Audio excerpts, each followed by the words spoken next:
Hey y'all, producer Drew here. Full disclosure, today's guest I've known since he took a job in visitor services at the museum way back in 2016. He and I immediately hit it off because of a string of common interests in art, photography, pop culture, you name it. And so when I heard he was going to be in the CMA's newest exhibition, 22 South Carolinians, I just knew I had to get him on the show. I was happy to get him to come in and do our opening segment, but his story was way too interesting to stuff into the first minute and a half of a regular episode. So I'm bringing you an extended interview between him and myself, just for fun. See if you can count how many times I say "like" during the recording. Then imagine how many of those I cut out. I am so excited because not only do I never get to do interviews, but I get to interview a good friend of mine who I've known for years. You are in for a treat today. This guy is awesome, and you're going to really love listening to him tell his story and talk about his work, which is really unique to the museum and something we haven't been able to see a lot of in the past. So I really want to just jump right into it and introduce my good friend here. His name is Isaac Udogwu, and he is a multimedia artist of all types. Isaac, why don't you tell the listeners about yourself? Hello, everyone. My name is Isaac Udogwu. I am a Nigerian-born digital artist and martial artist. I love what I do, and it's just a treat to be able to do this with the good friend Drew. I mean, this guy's shown me a lot, taught me a lot of things, and to be able to collaborate as we are doing now is very exciting for me. Isaac, I'm just going to jump right into it. I mean, you were just talking about you're Nigerian born and you now live here in like South Carolina. Yeah. Talk a little bit about that transition. When did you move here? How long have you been here? What's life like for you here? Yeah. So I was brought to the United States when I was about 9 months old. First state we were living in with my mother and father was Colorado, Denver more specifically. From Denver, we moved to North Carolina. And from North Carolina, we moved to Augusta. And then from Augusta to South Carolina. So most of my upbringing has been in the South. I've been in South Carolina for over 20 years now. This is my home. I am Columbia through and through. There's no other state that I have a connection to like this one. From my girlfriend, Kayla, she has family in Charleston. Whenever I go to Charleston, I feel like it's home as well. From a historical sense, being West African and specifically Igbo Nigerian, there's a lot of roots there as well. You look at a lot of famous Black actors and musicians and politicians, they all have roots in South Carolina, some way, shape or form. I mean, Charleston was the hub of slave trade. So it makes complete sense. South Carolina has really strong Black roots, and it's something to be very aware of.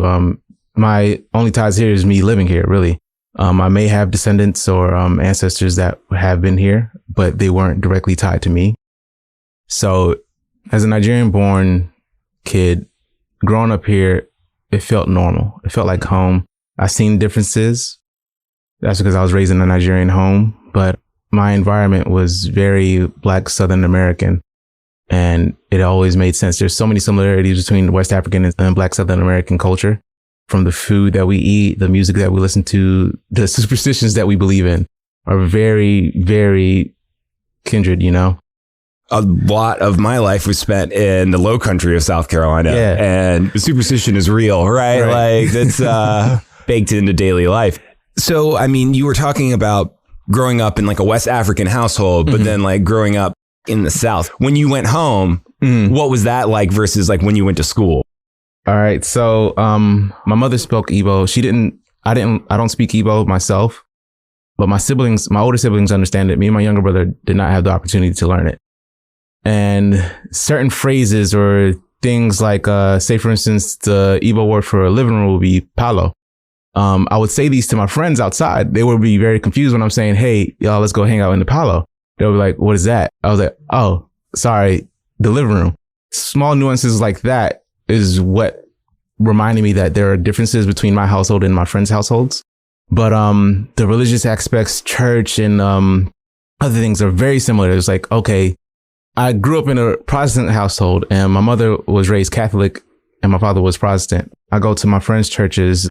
The devotion to religion and spirituality is very much the same. When I went back to Nigeria back in 2016, People always joke about how the black church has the longest church service in the South, right? 3 to 4 hours long. It was a mirror in Nigeria. It was the same. There was so many things going on. It was just, you would think church is over, but the organs will start playing again. It's very small nuances when it comes to the differences. Culturally, the ideology is different, I would say. The way we view each other, but we're more or less the same in a lot of aspects. I mean, when we step outside, I'm a black man in this country, in this state, in this city. If somebody was to see me out walking down the street, they're not going to say, oh, that's a Nigerian man. No, the first thing they're not going to, you have to get to know me to know that I'm Nigerian. Yeah. Here I'm black. Back home, I'm just a man, you know. There's no differentiating in color or anything like that. Back home, I'll be just a man, which is a very interesting thing to think about. Yeah. And that was being down here where South Carolina is like 50-50 white or black, and then everybody else. It was very interesting. I was like, I've never seen so many people look like me in one space. And when I came back to the States after spending a month and a half in Nigeria, it was jarring to see so many different people who didn't look like me. But it just reminded me, a lot of people's realities are very different from what I grew up and experienced. Like somebody in Wyoming has a completely different experience than I have here. Well, yeah. And I mean, I think that's like really interesting because I think we, especially in this country, but I mean, probably anywhere, right? Like we always want to universalize experiences, right? You know what I mean? And like, we want to make it this like monolithic thing that it's just one thing, but it's not, right? It's like everybody's having their own individual life. Right. And it's interesting when we get into consciousness and I would say connected consciousness, you know, this is something that shows up in my work a lot. Right now I have showing here at the museum, God Beholds God, and a piece called Respect Your Higher Self. Those two pieces came to me while I was reading a book. I have it here with me, actually, the plan of creation in African tradition, more specifically the Igbo example. The author speaks of this collective consciousness and how everything is connected, and how the macrocosm and the macrocosm being the universe or God, and the microcosm being humankind, are essentially mirrors of each other. And it's interesting seeing this collective consciousness be experience so many different realities within itself. So the people in Wyoming, the people in Ghana or Nigeria or in the UK, all the way in South Carolina, they have all these different experiences all happening at the same time, but they are of one consciousness, you know, of this one same universe. They are all connected to, I say, this one tree, this one large tree with a bunch of different branches experiencing different things, if that makes sense. Yeah. I mean, I think saying it with different language, but I mean, this is exactly what they talk about in quantum physics, right? Yes. It's the exact, and that to me is like really fascinating because like, when was this originally written? He originally wrote this in 2015. He wrote it in 2015, but these are ideas that have been like circulating and spreading for years. And it's very interesting. We look at the Bible, we look at the Kabbalah, or we look at so many different old religious texts. They all speak to the same thing. Genesis, God creates man in his image. That is the same exact thing I was just saying earlier, as we are a mirror of the universe, which is in this case God, right? So God creating us in their image is showing us that we are essentially the same. Matter can't be created nor destroyed when it comes to science. Science is age old. Math as well. These things are scientifically proven. You can't create nor destroy matter or energy. So it's always been here. The room that we're sitting in is of the same essence that we are. It has the same amount of consciousness as we do, because you can't create nor destroy it. This feels like a really great segue. Yeah. And the fact that we're talking about matter, we're talking about physical objects, but the work that you've provided is not physical, right? It's digital. This is one of the things I really wanted to talk to you about, because I think this is a huge barrier between like the traditional art viewer and like maybe the contemporary art viewer that like, they're like, well, like, what is the item? You know what I mean? Like, or they think, oh, well, you made that in a computer. It must have been really easy. And they don't understand the technical knowledge it takes to just make a very simple, like 4 to 5 second clip, you know? So it's like, can you talk to me a little bit about like digital art, kind of what got you into it? what you've learned in the process of doing that kind of stuff? Yeah. So I started out as a traditional artist with illustration and drawing, some painting. Digital art has always been something I wanted to explore, especially animation. I am a kid who was put in front of the TV watching all of my favorite shows, and I just wanted to make those shows and be in those shows or be the characters in those shows. So digital art was like an obvious thing for me to go into as a creator.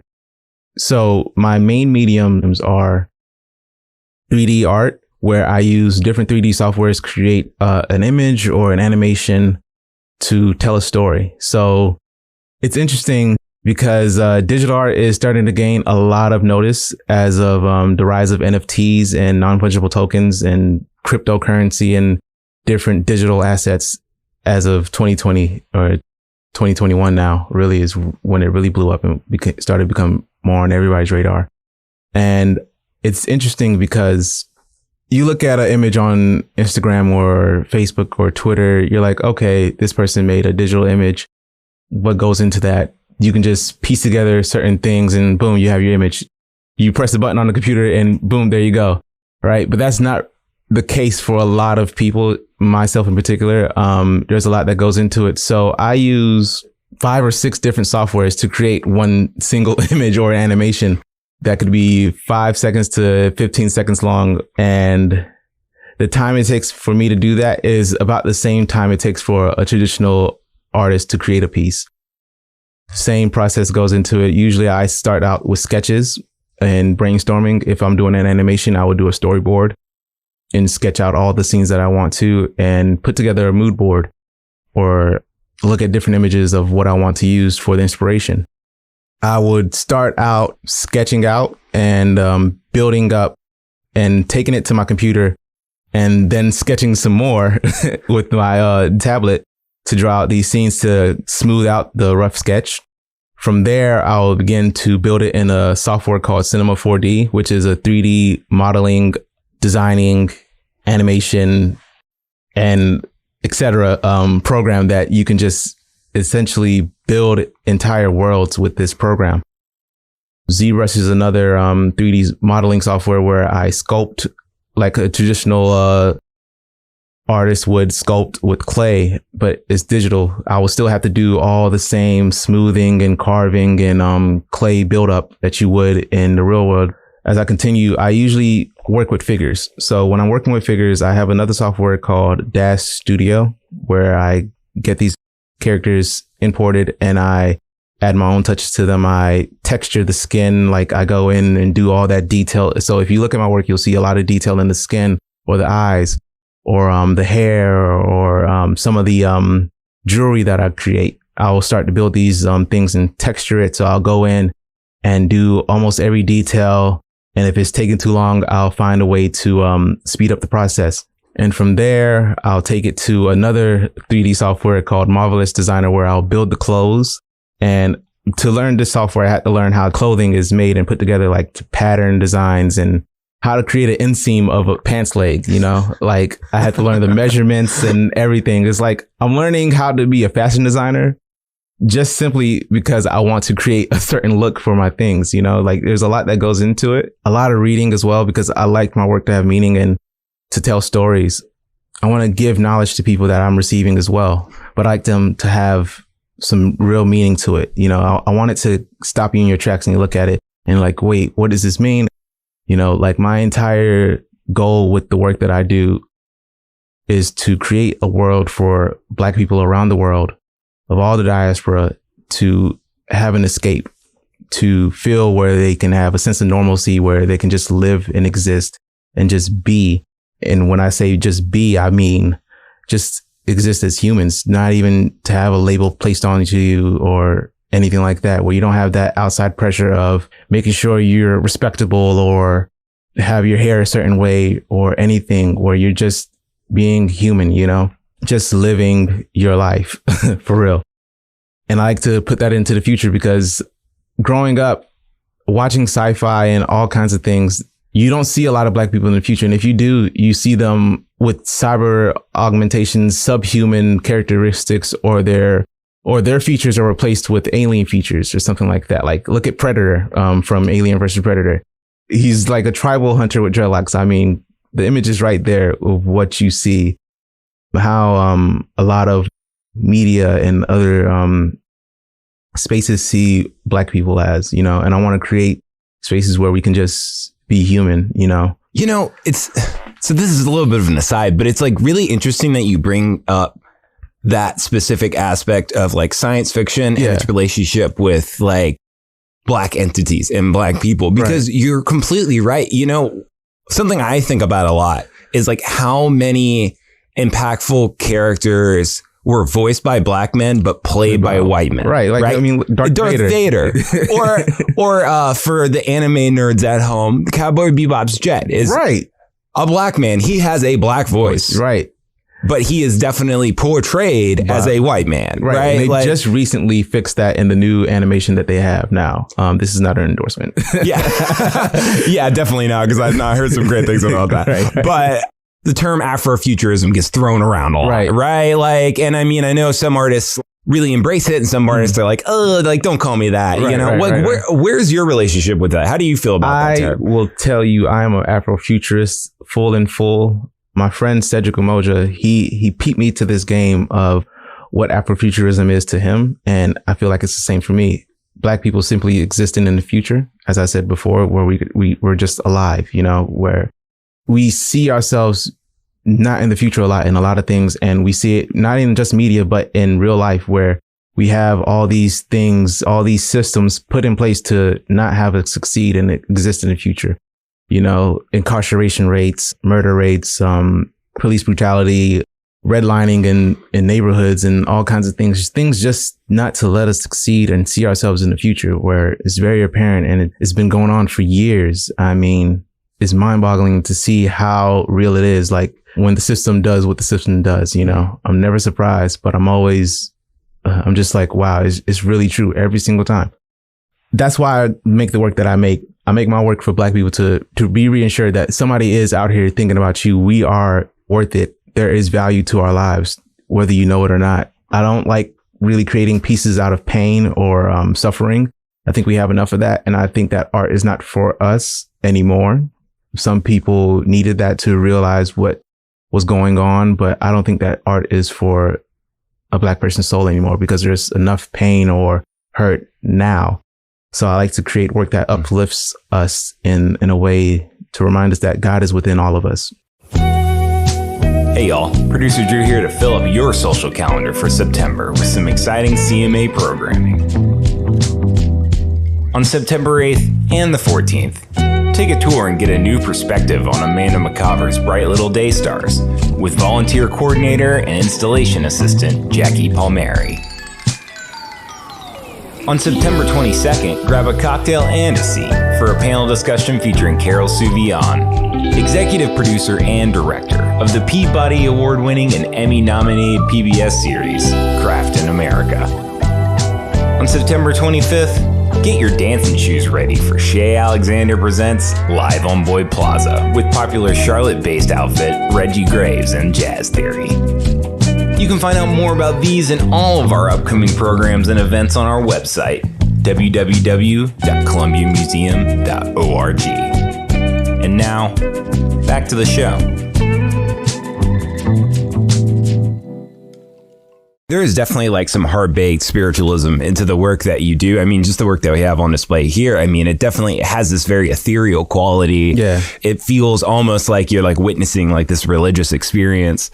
Weird transition, but speaking of ethereal, I am now thinking about Ethereum and like, I want to kind of go back to something we were talking about a moment ago. NFTs. When you had mentioned NFTs. I feel like I am pretty technologically savvy and I still get confused by some of like the technical terms of like how a non-fungible token works. Yeah. I would love from your perspective, because you have found a lot of success and like notoriety through doing this work. Can you like talk a little bit about your relationship with that and like maybe a little bit about what it even is? Yeah. So NFTs is an acronym for non-fungible token. A non-fungible token essentially is, say for instance, Drew hands me a cup. He says, "This is your cup," and I trade him a piece of corn, right? both of us agree this is something of equal value, but they are not tradable. Say I give you $1 and I give you 4 quarters. Those will be exchanged as the same. Those are equal to the same thing. But the coffee cup and the piece of corn are not interchangeable in that way. That is something that we agree on. So in the sense of NFTs and digital assets, I create work where a person can buy it with real money or Ethereum, which is a cryptocurrency. What happens with that is you have a digital signature of the original creator of this asset, and you can legitimately own that asset once it's purchased. So you know it's authentic. You know it's a real thing from this one person because you have their digital signature, very similar to how you will buy a painting with the artist's signature on it. Like, you know, you can have it appraised and see all these things the same way you'll do in the traditional art world. Or like a certificate of authenticity. Yes. So my work is digital, as I said before. So if I was to print my work, right, and I've already sold it as an NFT, the person who holds the NFT has a certificate of authenticity. They have that signature on the blockchain, but I can still sell the work as a print, but those prints really don't have any value to the sense of what the person already purchased. I have the kiss on a pair of socks, you know, and I can't resell those socks for the same price that the kiss would go for, you know? Right. It's like, a lot of people joke around about it. Right click save, which means you can just take a screenshot of the digital asset, but it would hold no value because you don't have that digital signature. You don't have that certificate of authenticity. It becomes a very real thing once you put it on the blockchain, I would say. Yeah. I'm curious from your perspective, do you think that this has allowed you to have like a little bit more freedom and like how and what you can distribute out to the public? Definitely. Before NFTs, I relied solely on commissions to make income. And the value of my work was the equivalent of how many likes I got on a post or on Instagram or Twitter, or how many people have seen this. NFTs add real value to digital work now. And that's not just for digital artists. Traditional artists are using NFTs to sell their physical works as well. These things can be paired. Say, for instance, somebody buys the NFT of your painting, you can have that painting sold with that NFT. And the art world is taking notice. Christie's and Sotheby's, they're pushing a lot of artists. And it's great to see that digital artists are finally being taken seriously. Yeah. And I mean, I think proof of concept right here, right? I mean, like this year alone, how many shows have you been in this year? Right. This year alone has been the most shows I've ever been in attendance to or exhibited in. Just in this last quarter of the year, locally, this is my first time showing this many shows. I was able to show at 701's biennial show, and this show at the Community Museum of Art, 22 South Carolinians, you know, those shows probably mean the most to me because I've lived in this state for a long time. I've worked at the Community Museum of Art for 2.5 years. I've did volunteering and setups and art handling at 701 for so many years. And to finally have work in those shows means the most to me, honestly. Isaac, I do want to ask you one more thing. I know we're like running short on time. Oh, no worries. But we've been talking about like your art this whole time, and you are taking like elements of all these things you've learned in all the different art firms that you've worked in, and they've kind of synergistically come to a point, right, with the work that we're now seeing you make. But there is one other art form that you do that maybe is a little bit more to the side, but is very much a part of your life. And that is that you're a martial artist, which it's got art in the name, right? You know, I think that's like so fascinating. Can you talk a bit about martial arts, like kind of how you got into that? Yeah. And does that ever bleed over into some of the work that you do? Oh, yes, definitely. For sure. I've taken martial arts serious when I was 16. My older brother was living in Florida at the time. He came back home to visit and he said, "Hey, I got some things to teach you." So he taught me how to punch and kick, and that was it. He left me with that.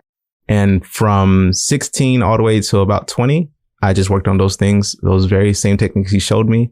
What sparked my interest in martial arts has been the things that I've watched, very similar to with my art. Art and martial arts, they're hand in hand for me. I can't separate the two. You'll see it show up in my work, a lot of Japanese inspired work, a lot of clothing, things of that matter, or ninjas or samurais and giant super titans type of things you'll see in my work. But martial arts has been a part of my life for as long as I can remember. I've always remembered watching the Three Ninjas with my brothers and Power Rangers and X-Men and all kinds of things. And it just bleeds into my everyday life. My girlfriend would joke around and tell me, "You better watch out. Isaac's over there practicing his moves right now in the living room or in the kitchen or in the bathrooms. Anywhere I can, I'm always working on my techniques, and it bleeds into my work where I see movement and other things that I find very fascinating what the human body can do. And I like to try to translate that or find a way to put that into my work, because as humans, we have so many things that we can do. There's so many things to explore about ourselves, not even just in a spiritual or mental realm, a physical realm as well. Just the feats that we can do, the boundaries that we can push as humans it's incredible. And I like to put that into my work where we see people being superhuman, but really it's just another part of being human, you know? That's how I got into martial arts, just watching cool fights and things like that on TV. Power Rangers was a staple. I would say probably the first thing that really made me want to be a martial artist. I wanted to be a Power Ranger. I wanted to be a superhero. You know, and I want to create superheroes. And that's how the martial arts and the art come together. I started competing in martial arts when I was 20. 2014 is when I had my first fight. December 6th is the very first kickboxing competition I competed in, a full contact competition. I won the fight with 11 seconds left. And it was probably the most frightening experience I've ever had. I used to play football in high school, and it's the first time where I felt I had to be defensive and offensive at all times. Football, you have a point where you're offensive and a point where you're defensive. But in fighting and martial arts, you're balancing between the two at all times. And it's just finding that middle path, like Buddhists say. You really have to find that path, and that's how you succeed. Because if you're one thing all the time, you won't win. You can't win. You might get lucky, but it's not going to last forever. So when you find that middle path, and when you can find that balance, whether it's in life or anything, you really start to find success and find more about yourself. I learned a lot about myself through fighting, and things that I like and what I don't like about myself through fighting. You know, it exposes a lot. Sharing a ring or a cage with another individual, you learn a lot about that person as well. You speak an unspoken language with each other. You see when a person's fatigued, they don't even have to tell you they're tired.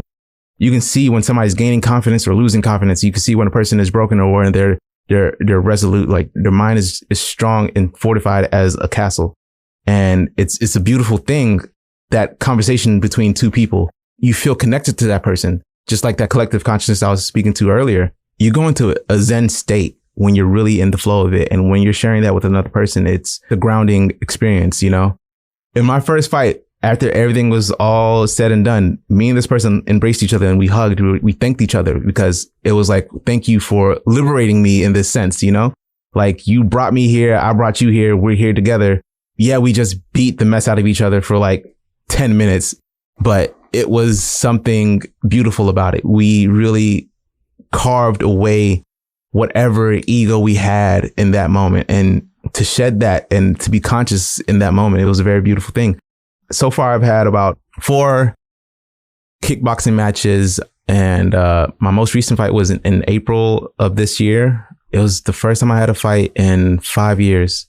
I lost the match through split decision, but it was a very interesting time during that fight. Leading up to it, me and my girlfriend are taking care of our triplet daughters, and we are bouncing between getting them to school, and then from school I'm going to training, and then from training I'm working, and she's working full time. And it's like, okay, just trying to find that balance in life, you know, find that middle path. And it was very interesting because that's the first time I really had to do this. And for this fight, I felt so calm and so conscious and so aware of everything. I was very present during the fight. I can hear my girlfriend screaming, my mom screaming, my siblings screaming, and I can hear my coaches. We were in Myrtle Beach. I can even smell the water as we were doing these things. I was very present, and I was in the eye of the tornado, you know, in a sense, or the eye of the hurricane. I was very still in the midst of all the chaos, and I was watching myself do all these things. I'm watching my opponent come at me with everything he has. And I'm like, oh, this is happening for real. Okay, this is very interesting. It's very much like when I'm working and I'm in the flow of creating, you know, I go into a space where I'm essentially just watching myself do these things. And it's very hard to break me out of that sometimes. And if you pair that with ADHD, it's very hard to break my concentration with that because I get hyper focused on something. Well, you know, one thing that I really pulled from that I thought really is like so perfect full circle is you're talking about this like unspoken language between you and like this other fighter. And the unspoken language comes out in your work, at least in my opinion, all the time. You know what I mean? Like these scenes are mysterious. You don't have all the context. Right. Like this may be something that you're seeing from an outside perspective, or maybe this is something that you understand holistically because it's like speaking to you on like a spiritual, unspoken level. And I know it's ironic to talk about unspoken language on a podcast. Right. But like, I do think that is like a really interesting dynamic of your work and something that keeps bringing me back. You know, when I see it, I recently have pretty much given up social media, but I'll still try to find time to come back and log on to see what Isaac's up to. And everyone here should too. I appreciate that.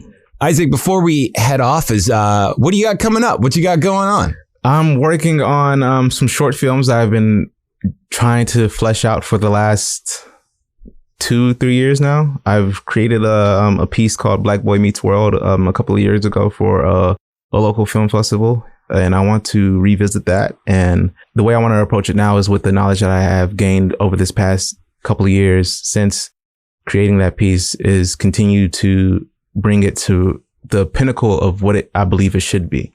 And I'm working on a couple other things right now. I'm working on some NFTs for charities.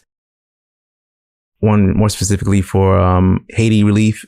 I have this show going on currently at the Columbia Museum of Art all the way until May 22nd, which I'm very excited to be a part of. It's my longest running show, and it's a very beautiful show with a lot of my friends in it. But yeah, the future is bright. It's beautiful. The present is amazing, and I can't wait to bring all those things together. 22 South Carolinians is on view through May 22, 2022. And this has been Isaac. Thank you so much for popping into the closet day and hanging out with me. I cannot wait to see what you're going to be doing next. And frankly, everyone listening here should be checking him out and keeping an eye on this guy because he's going places and he's going to be a really big deal very, very soon. And already kind of is. So thank you, Drew. I do want to say one more thing. Please. The roots that I have in South Carolina, Columbia more specifically, it's very important for me. It influences my work a lot. That southernness, you know, like that ease. I want people to feel that same thing, you know, and South Carolina means a lot to me. And to be in these shows, as I said before, it means a lot. And I really appreciate, I was telling my girlfriend how bad I wanted to have more local shows. I want to have more local presence because I see what's happening on the internet and digital space, but I want people to know that I'm from Columbia, South Carolina. You've been listening to Binder, a production of the Columbia Museum of Art. Today's episode was produced, edited, and hosted by me, the good friend Drew. Special assistance provided by Joelle Ryan Cook. For more information about Binder, CMA exhibitions, and programs, visit our website, www.columbiamuseum.org. Did you count how many times I said like?